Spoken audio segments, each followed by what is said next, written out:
Pika shock sa mga tao like kanang kon bitaw kay lagi na ko lalaki kanang ano. Hey everyone, welcome back to my channel. Hey everyone, welcome back to my channel. If you're new here, my name is Larry Jane Asherto Monterosa. Today, I wanted to step out. Talaga. Because few people lang feel I'm back. And today, no, ulit-ulit naman tayo, no? So, today, sabihin ko lang sa inyo kung sino ako. Wow, sana all. Wow. Kasi I have Hey guys, so today I will gonna tell you who actually am.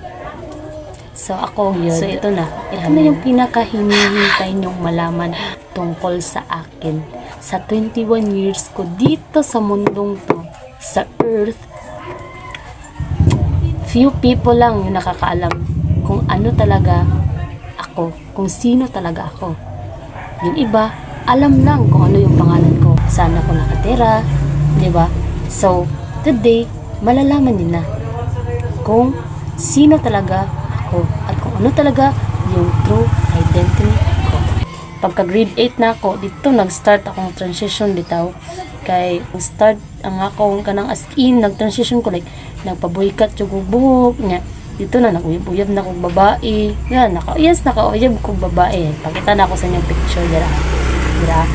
Nag-picture lang niya na may kanang like date in public kay dili man jud ko hilig mag-date in public yet before ni chat lang ni online lang ni magkuan if na lang gid ko so mo to di ba pika shock sa mga tao like kanang kon bitaw kay lagi na ko lalaki kanang ano when I was at my high school nakauyab na ko karon kabalo na mo kung unsa gid ko so kung story siya shortcut na lang tani kay di ba after all parang kon bitaw sa kanang realizations after all bitaw kay as if pero my heart and my mind says babae jud ko nakagusto jud ko lalaki anong manguyab man kog babae na dili na ako siya i-public di na ako siya i-date no di ba